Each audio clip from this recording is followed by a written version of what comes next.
பவுல் எழுதும்போது சொல்லுவான் 1 கொரிந்தியர் 1:18 அது உபதேசம். அந்த வார்த்தை ஒவ்வொரு வார்த்தையும் ஒவ்வொரு உபதேசத்துக்குரியதான காரியம். எல்லாமே அந்த 7 வார்த்தைக்குள்ளாக ஆண்டவர் அடக்கி வைத்திருக்கிறதை பார்க்கிறோம். அதனுடைய வெளிப்பாடு அநேக காரியங்கள் உண்டு. ஆனால் இங்கே சொல்லக்கூடியதான காரியம் என்ன? ஆண்டவர் சகோதரி சொன்னாங்க, சாபம் வந்ததுன்னு சொல்லி. ஆதாம் ஏவாள் செய்ததான அந்த நாட்களிலே ஆண்டவர் அவர்களை சபித்ததான வேளையில் இந்த பூமியில் என்ன வந்தது? சாபம் வந்தது. அப்ப அந்த சாபம் வந்ததான அதே சூழ்நிலையில அந்த சாபத்தை போக்க தெய்வம் வைத்திருக்கிறதான ரகசியம் அப்ப வெளிப்படுத்தப்படவில்லை. ஹல்லேலூயா. ஏன் சொன்னா கலாத்தியர்கள் எழுதின நிருபத்தில் பார்க்கிறோம் 3:13 மரத்திலே தூக்கப்பட்ட எவனோ சபிக்கப்பட்டவன் என்று எழுதி இருக்கிறபடி கிறிஸ்து இயேசு கிறிஸ்து நமக்காக சாபமாகி நியாய பிரமாணத்தின் சாபத்திற்கு நம்மை நீங்களாகி மீட்டுக் கொண்டார் என்று வேதாகமம் சொல்லுகிறது. ஒன்று சாபம். இரண்டாவது காரியம் என்ன? எபிரேயர் 2ஆம் அதிகாரம் 14ஆம் வசனம் சொல்லுது என்னவா? ஆதலால் பிள்ளைகள் மாம்சத்தையும் ரத்தத்தையும் உடையவர்களாய் இருக்க, நமக்கு எல்லாம் என்ன இருக்குது? மாம்சம் இருக்கிறது, ரத்தம் இருக்கிறது. ஆனா ஆண்டவராக இயேசு கிறிஸ்து ஒன்றும் வித்தியாசமா வந்தில்லை. அவரு எப்படியா இருக்கிறாரா? வேதம் சொல்லுகிறது ரத்தத்தையும் உடையவர்களாய் இருக்க இயேசு கிறிஸ்து அவரும் நம்மை போலவே மாம்சத்தையும் ரத்தத்தையும் உடையவர் ஆனார். நாம எப்படி இருக்கிறோமோ அப்படிதான் அவர் என்ன பண்ணாரு? இருக்கிறாரு, இருந்தார். அப்ப பாருங்க என்ன அடுத்த காரியம் சொல்லுது என்னன்னா, மரணத்துக்கு அதிகாரியாகிய யார்? மரணத்துக்கு அதிகாரி. வேதம் சொல்லுகிறது என்ன? பிசாசானவனை அவர் எப்படி பண்ணார்? வார்த்தையினாலே அழிச்சாரா? இல்ல இல்ல, தமது மரணத்தினாலே அழிக்கும்படிக்கு. ஹல்லேலூயா. மரணம் பிசாசின் மூலமா வந்தது. ஆனா ஆண்டவர் என்ன பண்றாரு? அந்த மரணத்தை தம்முடைய மரணத்தின் மூலமாக அந்த காரியத்தை அழிக்கும்படி. அதுதான் மரணமே உன் கூறு எங்கே, பாதாளமே உன் ஜெயம் எங்கே என்று வேதாகமத்திலே நாம் பார்க்கிறோம். அநேக காரியங்கள் தேவன் நமக்கு வெளிப்படுத்தப்பட்டு இருந்தாலும் கூட ஆண்டவராகிய இயேசு கிறிஸ்து உங்களை போல என்னை போல நாம எப்படி இருக்கிறோமோ அப்படிதான் இருந்தார். ஒருவேளை அவருக்கு அந்த வழி தெரியாம இருக்கலாம், ஆனா தேவனுடைய குமாரனாச்சு அப்படின்னா நம்ம நினைச்சிருக்கலாம். இல்ல இல்ல, அவர் கெத்செமனே தோட்டத்தில் ஜெபிக்கிறதான வேலையில அவர் எப்படி ஜெபிச்சாராம்? பலத்த சத்தத்தோடும் கண்ணீரோடு கூட தம்மை எதிலிருந்து? மரணத்திலிருந்து மீட்கக்கூடியவரை நோக்கி அவர் என்ன பண்ணாராம்? பலத்த சத்தத்தோடு கண்ணீரோடு கூட ஜெபித்தார் என்று வேதாகமத்திலே பார்க்கிறோம். இயேசு கிறிஸ்துவுக்கும் அவர் தேவனுடைய குமாரனாய் இருந்தாலும் கூட அவருக்கு நமக்கு சரீர பிரகாரமாக எந்த விதமான வித்தியாசமே கிடையாது.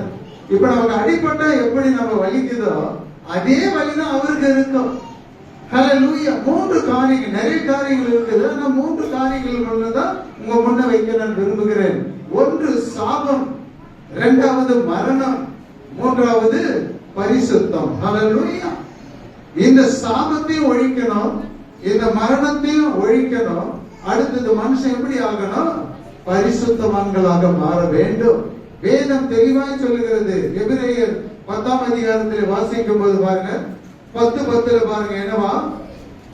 இயேசு கிறிஸ்துனுடைய சரீரம் ஒரே தரம், 10 வாட்டி கிடையாது, ஒரே தரம் என்னவா? பலியிடப்பட்டதினாலே முடிஞ்சு போச்சு. பலியிட்டாச்சு. அந்த பலியிடப்பட்டதினாலே அந்த சித்தத்தின்படி, அந்த சித்தம்னா என்ன? பிதாவினுடைய சித்தத்தின்படி, ஆண்டவராகி தன்னை ஒப்பு கொடுத்ததான அந்த சித்தத்தின்படி, இரக்கத்தின்படி என்ன நடக்குதுன்னு சொன்னா, நாம் எப்படிப்பட்டவர்களாக இருக்கிறாங்களோ ஆண்டவர் அந்த ஒரே பலியினாலே, அந்த ஒரே சித்தத்தினாலே நாம் எப்படிப்பட்டவர்களாக்கப்பட்டிருக்கிறோம்? பரிசுத்தமாக்கப்பட்டிருக்கிறோம். எத்தனை பேர் ஹல்லேலூயா சொல்லுங்க? ஹல்லேலூயா. அவர் பலியானதுனாலே தான் நீங்களும் நானும் பரிசுத்தமாக்கப்பட்டிருக்கிறோம். அவர் பலியானதுனாலே தான் நம்முடைய பாவங்கள் என்ன பண்ணப்பட்டிருக்கிறது? கழுவி சுத்திகரிக்கப்பட்டிருக்கிறது. அவர் பலியானதுனாலே தான். ஹல்லேலூயா. ஏன் மரணத்தை அவர் என்ன பண்ணார்? அழித்தார். பிசாசானவனை அழித்தார். ஏன் சொன்னா மரணம் நம்ம என்ன பண்ண போறது இல்ல, ஆட்கொள்ள போறதே கிடையாது. ஏன்? ஆண்டவர் அந்த மரணத்தை ஜெயித்தபடியினாலே அதோடு முடிஞ்சு போயிடல. அவர் உயிர் தெழுந்ததுனால நம்ம என்ன பண்ண போறோம்? அதே உயிர் தெழுதலுக்குள்ளதான் நம்ம வர போறோம். வேதம் தெளிவாய் சொல்லுகிறதான காரியம் என்ன? பரிசுத்தம் இல்லாமல் தேவனை தரிசிக்க முடியாது. அப்ப அந்த பரிசுத்தமான ஆகுவதற்கு எதெல்லாம் தடையா இருக்கிறதோ, சாபம் ஒரு தடை. ஹல்லேலூயா. இச்சையினாலே வருகிறதான, பாவத்தின் மூலம் வருகிறதான மரணம், அது ஒரு தடை. இந்த பூமியில அநேக காரியங்கள் தேவனுடைய ராஜ்யத்துக்குள்ளே பிரவேசிக்காதபடி, தேவனுடைய அதாவது நித்திய ஜீவனை சுதந்திரித்துக் கொள்ளாதபடிக்கு அநேக தடைகள் இந்த பூமியில் இருந்தது. சகோதரர் சொன்னபடி நாம எப்படி இருந்தோம்? தேவனோடு கூட இல்ல. தேவனுக்கு நமக்கு என்ன இருந்தது? ஒரு இடைவெளி இருந்தது. நம்ம அவரை விட்டு நம்ம தூரம் போய் இருந்தோம். ஆண்டவர் பிரசங்கிக்கிறதான வேலையில் முதலாவது பிரசங்கத்தில் கூட அவர் சொன்னார் என்ன? கலிலேயாவில் பிரசங்கிக்கும் போது சொன்னார் என்ன? இதோ பரலோக ராஜ்யம் எங்க இருக்குது? சமீபமா இருக்குது. சமீபமா இருக்கிறது. பரலோக ராஜ்யத்துக்கு உனக்கும் கொஞ்சம் தூரம் இடைவெளி இருக்குது. அதை அறிவிக்கிறதுக்கு தான் நான் வந்தேன். அந்த ராஜ்யத்துக்குள்ள நம்மை கொண்டு போய் சேர்க்கும்படிக்கு தான் அவர் வந்தார். அவர் வந்துட்டு அப்படியே மறைஞ்சு போயிட்டு இருந்தாருன்னா எனக்கு இந்த பூமியில் என்ன இருந்திருக்காது? ரட்சிப்பது இருந்திருக்காது, மீட்பு என்பதே இருந்திருக்காது. ஏன் சொன்னா எல்லாமே அவருக்குள் இருக்கிறதான அந்த ரத்தத்துல தான் அடங்கி இருக்குது வேதம் சொல்லுது. அப்ப அந்த ரத்தம் அவருக்குள்ளே இருக்கிறதுனால ரட்சிப்பு வந்துருமா? மீட்பு வந்துருமா? நல்ல யோசனை பண்ணி பாருங்க. கிடையவே கிடையாது. சிலுவையிலே அவர் பலியான பின்புதான், தலையை சாய்த்து தன் ஜீவனை விட்ட பின்புதான் அங்கே இருந்ததான திரைச்சீலை என்ன ஆயிடுச்சு? மேலே இருந்து கீழ் தொடங்கி கிழிஞ்சு போச்சு. இரண்டாவது ஹல்லேலூயா. பிரிவினையாக இருந்ததான காரியத்தை அவர் மரணத்தின் மூலமாக நமக்கு என்ன பண்ணிருக்கிறார்? ஆண்டவர் ஒன்று சேரும்படி தேவன் கிருபை செய்திருக்கிறார். அப்ப யோவான் 3ஆம் அதிகாரத்தில் சொல்லுது என்ன? பிதாவாகிய தேவன் சொல்வார் என்ன? அவருடைய குமாரனை நீ விசுவாசிக்கணும். விசுவாசிக்கிறது மட்டும் இல்ல, நீ கெட்டு போகாதபடி நித்திய ஜீவனை அடையும்படிக்கு தன்னுடைய குமாரன் என்ன பண்ணாராம்? இவ்வளவாய் உலகத்தில் அன்பு கூர்ந்தார் என்று வேதாகமத்திலே நாம் பார்க்கிறோம். முக்கியமான 3 காரியம் என்ன? ஆதாம் மூலமாக வந்ததான மரணம், ஆதாம் மூலமாக வந்ததான சாபம். ஹல்லேலூயா. அது எதனால வந்ததுன்னு சொன்னா மரத்தின் மூலமாக, ஒரு விருட்சத்தின் மூலமாக தான் அது வந்தது. ஆனா ஆண்டவர் பாருங்க என்ன? பிசாசு மரணத்துக்கு அதிபதி. அந்த மரணத்தை ஜெயிக்கும்படி இவரே மரணத்துக்குள்ளாக போய் அந்த பிசாசை அழிப்பதற்காக. ஆனா இங்க இன்னொன்று பாக்குறேன், எந்த மரணத்தினாலே பாவமும் சாபமும் தேவனுக்கு விரோதமான காரியம் வந்ததோ அதே மரணத்துக்குள்ளாக, அதே மரணத்திலே தூக்கப்பட்டவராக அந்த சாபத்தை போக்கும்படி, பிரமாணத்தை ஒழிக்கும்படி தேவன் அதை தெரிந்து கொள்ளுகிறதை பார்க்கிறோம். இது சாதாரண ஒரு விஷயமா? நல்ல யோசனை பண்ணி பாருங்க. மரணத்துக்குள்ளாக சென்று பிசாசு என்னவா? ஆண்டவர் சொன்னார், அவர் உயிரோடு அந்த 3.5 வருஷம் ஊழியம் செய்யும்போது சொன்னார், உலகத்தின் அதிபதினு ஆண்டவர் சொன்னார். இவன் தான் உலகத்துக்கு அதிபதி. ஒருவேளை நாங்க உலகத்தை படைத்தவர்களா இருந்தாலும் கூட இப்பொழுது ஆளுகை செய்கிறவன் யாருன்னு சொன்னா பிசாசு. அவன் தான் அதிபதி. ஹல்லேலூயா. மரணத்துக்கு காரணமானவன் அவன் தான். ஆனா மரணத்தை அவன் என்ன பண்ண முடியாது? ஒரு மனுஷனுக்குள்ள நடப்பிக்க முடியாது.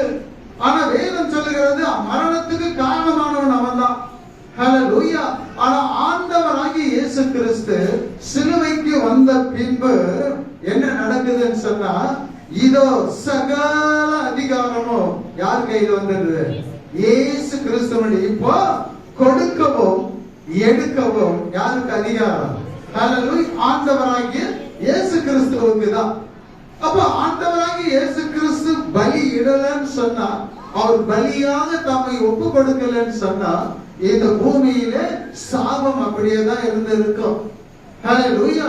வெள்ளாட்டுக்கடா அல்லது கிடாரியுடைய சாம்பல், தெளிக்கப்பட்டதான அந்த தண்ணீர், இவைகள் என்ன பண்ணுச்சு? ஒரு மனுஷனை பூரணப்படுத்தவில்லை. ஒரு மனுஷனுடைய உணர்வையும் என்ன பண்ண முடியல, அதால தட்டி எழுப்ப முடியல. செய்வதே செய்து கொண்டு பலியிட்டுக்கிட்டே இருந்தாங்க. ஆனா இப்ப அப்படி கிடையாது. ஹல்லேலூயா. ஆண்டவராகிய இயேசு கிறிஸ்து தம்மை தாமே ஜீவ பலியாக ஒப்பு கொடுத்ததின் நிமித்தம், ஹல்லேலூயா, அவர் தன்னை தாமே ஒப்பு கொடுத்ததின் நிமித்தம் முதலாவது நாம் எப்படி இருக்கிறோம்? இந்த பூமியிலே சபிக்கப்பட்ட இந்த சாபத்திலிருந்து முதல்ல விடுதலையானோம். பிசாசினுடைய தந்திரங்களும், பிசாசு எதற்கு அதிபதியா இருந்தா, இப்போ மனுஷனுடைய ஹல்லேலூயா மரணத்துக்கு அவன் காரணமா இருக்கிறவனையே ஆண்டவர் எந்த வழியா போனார் பாருங்க. ஹல்லேலூயா. அவர் அதே வழியில போய் அவனை அழிக்கிறதை பார்க்கிறோம். இப்ப அவனால் என்ன பண்ண முடியாது? ஒன்னும் செய்ய முடியாது. காரணம் என்ன?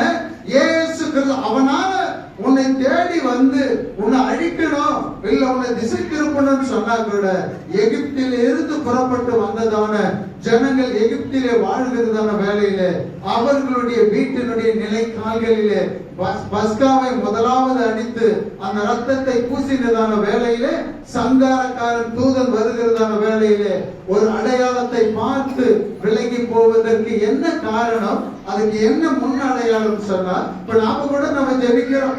நான் ஒவ்வொரு நாளும் ஜெபிப்பேன் வீட்டுல. என்னன்னா, ஹல்லேலூயா, ஆண்டவரே இயேசுவினுடைய ரத்தத்தை இந்த இடம் முழுவதும் நான் தெளிக்கிறேன், நிலைக்கால்களிலே பூசுகிறேன். விசுவாசிகளுடைய வீட்டில் ஒவ்வொரு வீட்டினுடைய நிலைக்கால்களிலே பூசி அவர்கள் மீது தெளிக்கிறேன்னு சொல்லிட்டு ஒவ்வொரு நாளும் என்ன பண்ணுவேன்? ஜெபிப்பேன். ஹல்லேலூயா. ஏன் சொன்னா, அவருடைய ரத்தமே அல்லாமல் ஹல்லேலூயா ரட்சிப்பு கிடையாது. வேதம் அழகாக சொல்லுகிறது என்ன? நியாயப்பிரமாணம் உண்டு, ஆனா ரத்தம் சிந்துதல் இல்லாமல் பாவ மன்னிப்பு கிடையவே கிடையாது. இயேசு கிறிஸ்து நடந்து போகும்போது ஒருத்தன் பாவ மன்னிப்பை பெற்றுக்கொண்டானா? இல்ல, ஒருத்தனும் பெற்றுக்கொள்ளல. ஹல்லேலூயா. ஆனா இயேசு கிறிஸ்துவனுடைய ரத்தம் இந்த பூமியிலே விழுந்து தம்மை பலியாக எல்லாவற்றுக்கும் தேவனுடைய சித்தத்தை நிறைவேற்றுகிறதான வேளையிலே அந்த பூமியில விழுந்த ரத்தமானது இப்ப நம்ம என்ன பண்றோம்? அந்த ரத்தத்தையே ஆண்டவர் நம்ம கரத்திலே கொடுத்து அதை பானம் பண்ணும்படி செய்யறார். பாருங்க, பூசப்பட்ட ரத்தம் கிடையாது, அது தேவனாலே சொல்லப்பட்டதான ஒரு காரியம். இதை செய், இதை செய். ஆனா ஆண்டவராகிய இயேசு கிறிஸ்து வந்து இந்த பூமியிலே பலியாகிறதுக்கு முன்பதாக சொல்லிட்டார் சீஷர்களை பார்த்து, இது என்ன? என்னுடைய உடன்படிக்கையினுடைய ரத்தம். ஹல்லேலூயா. உடன்படிக்கையினுடைய ரத்தம் சிலுவையில தொங்குகிறதான வேலையில பார்க்கிறோம். இரண்டாவது வார்த்தை என்று சொல்லும் போது, அந்த கல்லனை குறித்து பார்க்கும் போது என்ன? அவன் சிலுவையினுடைய உபதேசத்தை கேட்டுக்கொண்டு இருந்தான். வேற ஒண்ணு செய்யல. அவனுதான் தொங்கிக்கிட்டு இருக்கிறான், அவன்தான் வேதனையோடு கூட இருக்கிறான். ஆனா அவன் தன்னை பார்க்கும் போது, இயேசுவை பார்க்கும் போது, இயேசு கிறிஸ்துவுக்கு வேதம் சொல்லுகிறது. ஏசாயா 53 பார்க்கிறீங்க, அவர் எப்படிப்பட்டார்? நாம் பார்க்கக்கூடிய ரூபம் அவரிடத்தில் இல்லாம இருந்தது. ஒருவேளை அந்த கல்லர்கள் இருவருக்கும் என்ன பண்ணிருப்பான்? துணி இருந்திருக்கும். ஆனா ஆண்டவருக்கு அப்படி கிடையாது. துணியே இல்லாம அலையிலே நிர்வாணமாக தொங்குகிறது. உடம்பெல்லாம் அடிப்படாத இடமே கிடையாது. மிச்சம் மீதி இருக்கிற தலையிலும் முள் கிரீடம். நல்ல யோசனை பண்ணி பாருங்க, ஏன் இத்தனை பாடுகள்? அவர் என்ன பண்ணாரா? இந்த சிலுவைக்கு போறதுக்கு அப்படிப்பட்ட சூழ்நிலை வரும்போது வேதம் சொல்லுகிறது, அவர் அழகா சொல்றாரு என்ன? அவர் தம்முடைய சொந்த ரத்தத்தினாலே ஜனத்தை பரிசுத்தம் செய்யும்படியாக நகர வாசலுக்கு எங்க இருந்தாரா? புறம்பே பாடுபட்டார். யார? சொந்த ஜனமாக. தீத்துவை அழகா பார்க்கிறோம். தீத்து 2:14 ஏன் இப்படிப்பட்ட மரணத்துக்குள்ள அவர் போகணும்? ஹல்லேலூயா. ஏன் இப்படிப்பட்ட மரணத்துக்குள்ள அவர் போகணும்ன்றதுக்காக பாருங்க, அவன் அழகா எழுதுவோம் பாருங்க. ஏன்னா அப்படிப்பட்ட ஒரு தெய்வம் இந்த உலகத்திலே இல்ல. பாருங்க, வாசிப்பா. அவர் நம்மை பாருங்க என்னவா? இயேசு கிறிஸ்து நம்மை சகல அக்கிரமங்களிலிருந்து மீட்டுக் கொண்டு, எல்லா அக்கிரமங்களில் இருந்து, சாபத்தில் இருந்து, மரணத்தில் இருந்து, அக்கிரமத்தில் இருந்து நம்மை மீட்டுக் கொண்டு நமக்குரிய சொந்த ஜனங்களாக. என்னவா? இதை மீட்டாதான் அவருக்குரிய ஜனமா மாற முடியும். இதை மீட்டு அவருக்குரிய சொந்த ஜனமாக. நற்கிரியைகளை செய்ய. சொந்த ஜனம் மட்டும் கிடையாது. அக்கிரமங்கள்ல இருந்தினா நீ நல்ல கிரிய நல்ல காரியம் செய்வியா? நீ இல்ல இல்ல. அக்கிரமக்காரனா தான் நீ இருப்ப. ஹல்லேலூயா. அநியாயம் செய்கிறவனா தான் இருப்ப. ஆனா ஆண்டவர் அப்படி கிடையாது. முதல்ல என்ன பண்ணாரு? எல்லா சகல அக்கிரமங்களில் இருந்து நம்மை மீட்டு தமக்குரிய சொந்த ஜனமாக மாற்றி. அடுத்த வாசிப்பா. என்னவா? இனிமேல் என்னன்னா, உன்னை மீட்டு எடுத்ததான வேலையில நீ நற்கிரிகளை செய்ய பக்தி வைராக்கியம் உள்ளவர்களாகவோ. என்னவா? முன்ன நீ அக்கிரமம் செய்யறதுக்கு நீ பக்தி வைராக்கியம் இருக்கோம். உன்னை சொந்த ஜனமாக மீட்டு கொண்ட பிறகு நீ எப்படிப்பட்ட வைராக்கியம் உள்ளவனாக? ஆண்டவருக்கு பக்தி வைராக்கியம் உள்ளவர்களாகும்படி, நம்மை சுத்திகரிக்கும்படி. என்ன? நம்மை சுத்திகரிக்கும்படி நமக்காக நம்மை தாமே ஒப்பு கொடுத்தார். என்னவா? நமக்காக தம்மை தாமே அவர் என்ன பண்ணாரு? ஒப்பு கொடுத்தார். ஹல்லேலூயா சொல்லுங்க. ஹல்லேலூயா. பசி மயக்கம். ஹல்லேலூயா. ஆண்டவர் அங்க தொங்கிட்டு இருக்கிறாரு, உங்களை சொந்த ஜனமாக்கணும்னு சொல்லிட்டு ரத்தம் சிந்திக்கிட்டு இருக்கிறாரு. உன் அக்கிரமத்தெல்லாம் நீக்கிட்டு சொந்த ஜனமா நீ பண்ண அக்கிரமத்தை இனி செய்யாதபடி அக்கிரமத்துக்கு பதிலாக நற்கிரிகளை செய்யும்படி உன்னை பக்தி வைராக்கிய மூலமாக மாற்றும்படி அங்க ஒருத்தர் போராடிக்கிட்டு தொங்கிட்டு இருக்கிறாரு. நீங்க தூங்கிக்கிட்டு ஆடிக்கிட்டு உட்கார்ந்துட்டு இருக்கீங்க. ஹல்லேலூயா. என்னைக்காவது ஒரு நாளைக்கு அந்த சத்தியத்தை கேளுங்க. ஹல்லேலூயா. அவன் பாருங்க, சத்தியமே கேட்க முடியாத ஒரு சூழ்நிலையில் இருந்த கள்ளன் அதுக்கு முன்னால் என்ன பண்ணான்? அவனா ஆண்டவர் கிண்டல் பண்ணிட்டு தான் இருந்தான். எல்லாம் அதான் செய்துட்டு இருந்தாங்க. அவர் வாயில் இருந்து புறப்பட்டதான அந்த வார்த்தை ஹல்லேலூயா பிதாவே என்று கூப்பிடும் போது அவர் கேவலமாக பேசிக்கொண்டு இருந்த திருடன் என்ன பண்றான்? அந்த சத்தத்தை அவன் கேட்கிறான். ஹல்லேலூயா. தாங்கள் செய்கிறது இன்னதென்று அறியாமல் செய்கிறாங்க, இவங்களை மன்னியும் சொன்ன அந்த ஒரே ஒரு வார்த்தை அவனுக்கு போதும். ஹல்லேலூயா. நாம வருஷம் எல்லாமே ஒவ்வொரு வாரமும் சத்தியத்தை கேட்கிறோம். ஆனா இன்னும் நாம செய்கிறதான காரியம் என்ன? நல்ல யோசனை பண்ணி பாருங்க. அவனுக்கு என்ன? அவன் தொங்கிட்டு இருக்கிறான். அவன் தொங்கிட்டு இருக்கிறதான வேலையில என்ன பண்றான்? ஆண்டவர் எல்லாம் கவனித்து அவரை பார்த்து உணர்வடைந்தான். பாருங்க. ஹல்லேலூயா. இங்க பழைய பாட்டு காலத்துல என்ன வருஷம் வருஷம் கொண்டாந்து பலியிட்டான். ஆனா வேதம் சொல்லுகிறது அவங்களுக்கு உணர்வே கிடையாது. ஏன்னா அது வெள்ளாட்டுக்கடா. ஹல்லேலூயா. இளங்கன்று அதனுடைய ரத்தம் என்ன பண்ண முடியாது? ஒரு மனுஷனை உணர்வடைய செய்யாது. அதற்கு மாறாக என்ன?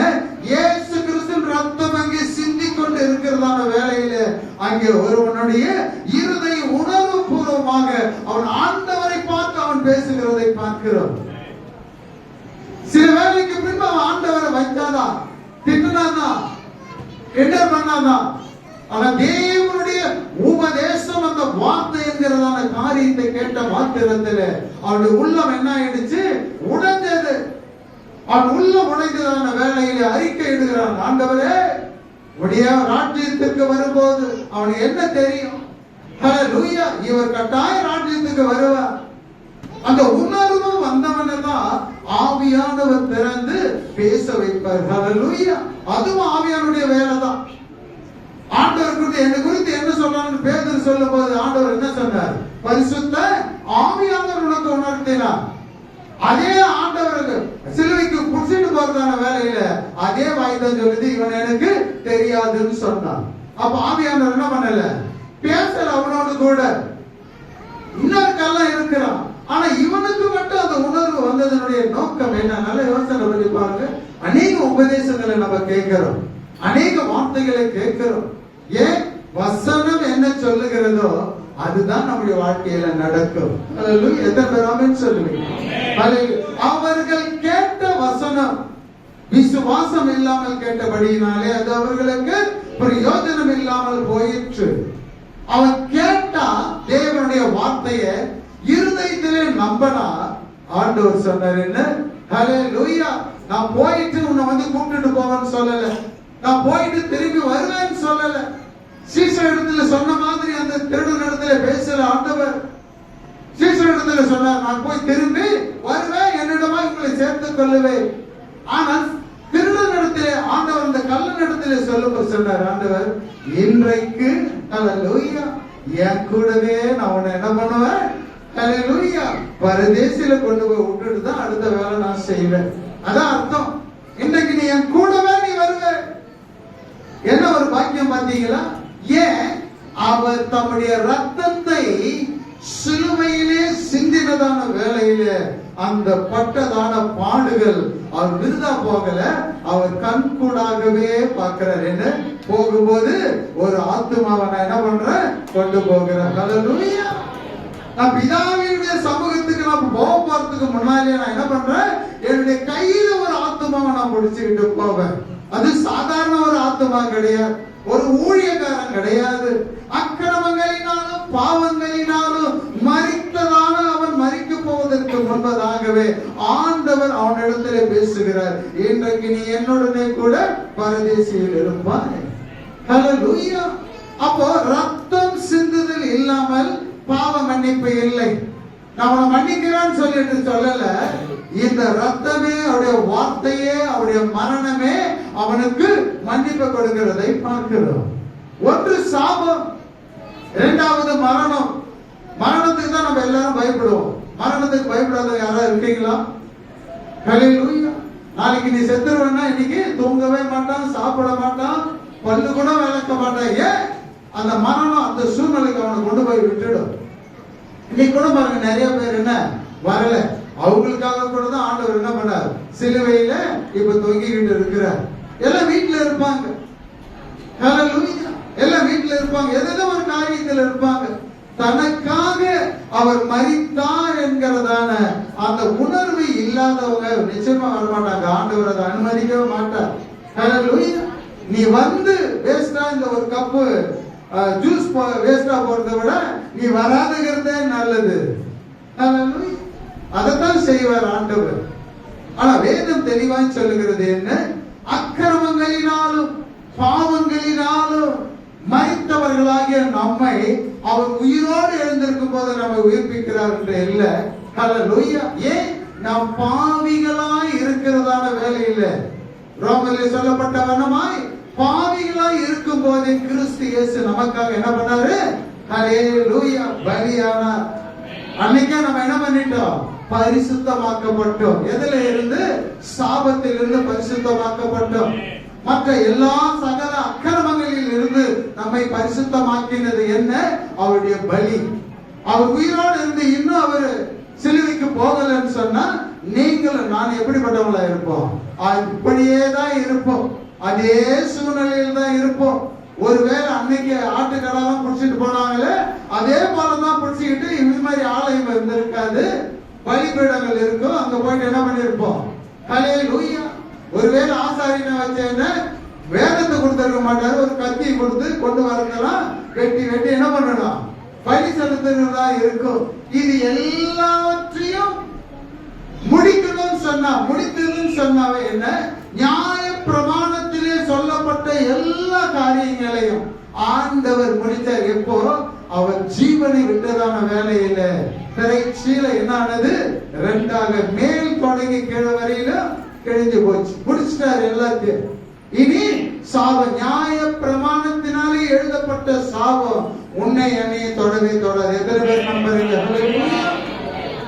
உண்மையா அந்த வார்த்தையை நீங்க விசுவாசிப்பீங்கன்னு சொன்னா எந்த நியாயப்பிரமாணம் பரிசுத்தம் பரிசுத்தம் உள்ளதுன்னு எழுதப்பட்டு இருக்கிறதோ, எந்த நியாய பிரமாணத்தினாலே சாபங்கள் கொடுக்கப்பட்டு இருக்கிறதோ, ஆண்டவர் சொன்ன அத்தனை சாபங்களுக்கும் ஆண்டவராக இயேசு கிறிஸ்து ஒரே பலியினாலே செலுத்தி நாம் எல்லாரும் சாபம் உள்ளவங்க கிடையாது, பரிசுத்தம் உள்ளவர்கள். ஹல்லேலூயா. அன்னைக்கு சொன்ன மோசே, நீ நிக்கிற இடம் பரிசுத்த பூமி, இப்ப கால்ல கறத கழட்டி போடு. ஆனா இன்னைக்கு அப்படி இல்ல. அதே நீ பரிசுத்தமாக்கப்பட்டதான வேலையில புல்பீட்டிலே ஷூ போட்டுட்டு என்ன பண்றாங்க? பிரசங்கம் பண்றாங்க. ஹல்லேலூயா. இப்ப என்ன? நீயே பரிசுத்தம். நீ கால்ல போட்டுக்கிறது பரிசுத்தம், நீ அணிந்து கொண்டு இருக்கிறது பரிசுத்தம், பேசுகிறது பரிசுத்தம், உன் கையில் இருக்கிறது பரிசுத்தம். ஏன்? நியாயப்பிரமாணம் சொல்லிச்சு, ஒருத்தர் தீட்டு உள்ளவன் எதை தொட்டாலும் அது தீட்டு. இப்ப பரிசுத்தம் உள்ளவன் எதை தொட்டாலும் அது என்ன? பரிசுத்தம். எத்தனை பேர் ஆமென் சொல்லுவீங்க? ஹல்லேலூயா. ஏன்? ஆண்டவர் தன்னை பலியாக ஒப்பு கொடுத்து அவருடைய ரத்தத்தினாலே என்னை கழுவி, பாவங்களை கழுவி என்னை சுத்திகரித்து பரிசுத்தவானாக என்னை என்ன பண்ணிட்டாரு? மாற்றிட்டார். இப்ப நான் எந்த இடத்துல போய் நின்னாலும் நான் என் செருப்பை கட்ட வேண்டியது இல்லை. காரணம் என்ன? நானே பரிசுத்தவானாயிட்ட பிறகு நான் காலில் போட்டுக்கிறது அசுத்தமாவா இருக்கும்? சொல்லவே மாட்டேன். அன்னைக்கு மோசே போனா ஆண்டவர் சொன்னார், இயேசு கிறிஸ்து சொன்னார் என்னன்னு, நீ நிக்கிற பூமி பரிசுத்தம் உள்ளது, நீ கைட்டி போடு. ஆனா இப்ப சொல்லுவாரா? இல்ல இல்ல. ஏன்? அவருடைய பரிசுத்த ரத்தத்தினாலே என் தலையிலிருந்து என் பாதம் வரை கழுவி என் பாவங்களை கழுவி சுத்திகரித்தார், அக்கிரமங்களை கழுவி சுத்திகரித்தார். என்னை சுற்றி நெருங்கி நின்றதான எல்லாவற்றையும் நம்முடைய பலியினாலே அப்புறப்படுத்தி இன்றைக்கு தேவ சமூகத்திலே பரிசுத்தவானாக நின்று, ஹல்லேலூயா, பரிசுத்தவான்களாக அமரும்படி, பரிசுத்த வார்த்தைகளை கேட்கும்படி ஆண்டவர் செய்தார். சொன்னா ஒரே ஒரு பலி, ஒரே தரம் அவர் பாடுபட்டார். ஒரே பாடுதான், சும்மா போயிட்டு போயிட்டு வந்துட்டு இல்ல. வசனம் சொல்லுகிறது எபிரேயர்ல ஒரே தரம் 10:10. ஹல்லேலூயா. அதே போல 13:12 இயேசு தம்முடைய சொந்த ரத்தத்தினாலே ஜனத்தை பரிசுத்தம் செய்யும்படி நகர வாசலுக்கு புறமே ஒரே தரமா பாடுபட்டார். எல்லாம் ஒரே இதுல முடிஞ்சு போச்சு. அதனால தான் அப்படி சொல்ற, எல்லாம் முடிந்தது, இனி நான் முடிக்க வேண்டியது ஒண்ணுமே கிடையாது. தேவ சித்தத்தை நான் முடிச்சிட்டேன். இப்போ இந்த வார்த்தைகளுக்குள் இருக்கிற எல்லாவற்றையும் செய்யக்கூடியது யாருன்னு சொன்னா நீங்களும் நானும் தான். ஹல்லேலூயா. எனக்காக செய்துட்டார். நான் பரிசுத்தவானாயிட்டேன். நான் எதையும் செய்ய வேணாம், எதை வேணாலும் செய்யலான்ட்டு இல்ல. நீ பரிசுத்தவானாய் இருக்கிற, தேவையில்லாத காரியத்தை தேவனுக்கு துக்கத்தை கொண்டு வரும்படி பரிசுத்த குலைச்சலாக்காதேன்னு ஆண்டவர் சொல்லுவார். ஹல்லேலூயா. கண்களை மூடுவோம், தேவ சமூகத்தை நோக்கி பார்ப்போம். இப்ப